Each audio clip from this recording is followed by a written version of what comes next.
Assalamualaikum warahmatullahi wabarakatuh. Perkenalkan, nama saya Nurul Fitria dari kelas 643B12 dengan NIM 6423220 dari kelompok 3 akan membahas tentang konsep penilaian surat berharga. Yang pertama, pengertian surat berharga. Istilah surat berharga dalam bahasa Belanda yaitu waardepaper. Waarde artinya nilai dalam kitab Undang-Undang Hukum Dagang atau KUHD diartikan berharga. Sedangkan papiron artinya kertas berharga. Surat berharga adalah sebuah dokumen yang diterbitkan oleh penerbitnya sebagai pemenuhan suatu prestasi berupa pembayaran sejumlah uang sehingga berfungsi sebagai alat bayar. Yang kedua, macam-macam surat berharga. Macam-macam surat berharga ada 7. Yang pertama adalah wesel, yang kedua cek, yang ketiga surat sanggup, yang keempat kwitansi dan promes, dan yang kelima commercial paper, keenam obligasi, dan yang terakhir adalah ketujuh surat utang negara. Pengertian penilaian. Pengertian penilaian dibagi menjadi 2. Yang pertama yaitu penilaian, yaitu proses penentuan harga sekuritas atau aktiva modal. Yang kedua adalah penilaian terhadap surat berharga, sangat penting untuk menentukan kewajaran harga nilai dari suatu aset. Assalamualaikum warahmatullahi wabarakatuh. Perkenalkan, nama saya Mutia Rahma Siva Sabila dari kelas 643B12 dengan NIM 642302008. Di sini saya akan menjelaskan tentang pengertian saham. Saham merupakan surat berharga yang diterbitkan emiten yang menyatakan bahwa pemilik saham mempunyai hak kepemilikan atas aset-aset perusahaan. Imbalan yang bisa diterima investor saham adalah hak kepemilikan, 2 dividen, 3 capital gain. Di sini ada karakteristik saham biasa. 1. Dividen dibayarkan sepanjang perusahaan memperoleh laba. 2. Memiliki tanggung jawab terbatas sebesar saham yang dimiliki. 3. Hak untuk mengalihkan kepemilikan sahamnya. Dan di sini ada tujuan penilaian saham. 1. Saham merupakan aset finansial yang dapat dijadikan investasi. Kedua, penilaian saham dilakukan untuk menentukan apakah saham yang akan dibeli atau dijual akan memberikan tingkat return. Yang kedua, nilai saham dibedakan menjadi nilai buku, nilai pasar, dan nilai intristik.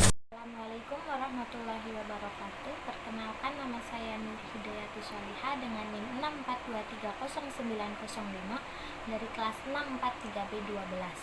Di sini saya akan menjelaskan tentang macam-macam nilai saham. Yang pertama yaitu adalah nilai buku atau book value.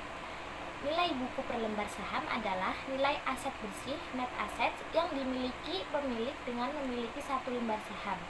Dilihat dari laporan keuangan perusahaan yang bersangkutan. Yang kedua adalah nilai pasar, market value. Harga saham di bursa saham pada saat tertentu ditentukan oleh permintaan dan penawaran saham yang bersangkutan di pasar bursa. Yang ketiga adalah nilai intrinsik saham. Nilai sebenarnya atau seharusnya dari suatu saham. Calon investor menghitung nilai intrinsik saham untuk memutuskan strategi investasinya. Jika nilai pasar sama dengan nilai intrinsik, nilai overvalued sama dengan nilai jual. Jika nilai pasar sama dengan nilai intrinsik, maka undervalued sama dengan beli. Penilaian saham preferen. Saham preferen yaitu saham yang memberikan sejumlah dividen yang tetap jumlahnya dalam waktu yang tak terbatas karena saham preferen tidak mempunyai tanggal jatuh tempo. Maka penilaian saham preferen merupakan suatu perpetuitas. Assalamualaikum warahmatullahi wabarakatuh. Perkenalkan, nama saya Aurelia Suseptiani dengan NIM 6423119 dan kelas 643B12. Di sini saya akan membahas soal tentang saham biasa atau pada penilaian saham biasa. Yang pertama itu ada model pertumbuhan nol atau zero growth model, yaitu model ini berasumsi bahwa dividen yang dibayarkan perusahaan tidak akan mengalami pertumbuhan atau tetap dari waktu ke waktu. Dividen akan dipertahankan pada tingkatan yang sekarang dan untuk seterusnya. Di sini ada rumusnya, yaitu PV sama dengan DI. PV itu adalah nilai saham preferen dan dia adalah dividen, dan K adalah tingkat dari yang diisyaratkan. Nah, ada contoh soalnya, yaitu sebuah saham diperkirakan membayarkan dividen tiap tahun sebesar 500 dan tiap pengembalian yang disyaratkannya adalah 20%. Hitunglah nilai intrinsik saham tersebut. Bisa dijawab dengan rumusnya PV sama dengan D per K, yaitu 500 per 0,2 dapat dari 20%-nya sama dengan 2.500. Dan di sini yang kedua ada model pertumbuhan konstan. Pertumbuhan konstan ini disebut juga Gordon model atau sesuai dengan namanya penemuannya Miron J. Gordon.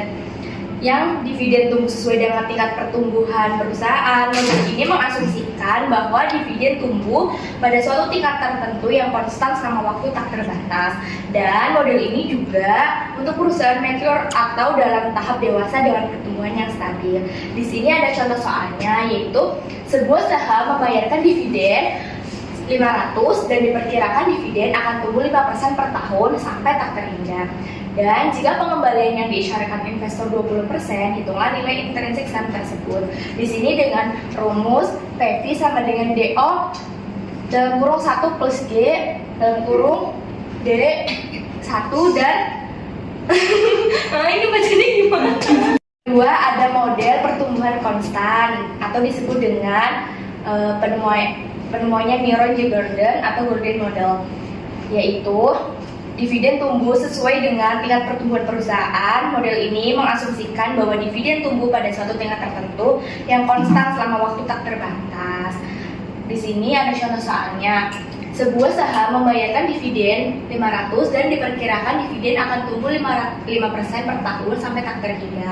Dan jika pengembalian yang disyaratkan investor 20%, hitung nilai intrinsik saham tersebut dengan rumus PV sama dengan D01 plus G per K min G sama dengan D1 per K min G. Dan di sini untuk D0 yaitu dividen per lembar sebelum tumbuh, dan untuk G itu tingkat pertumbuhan dividen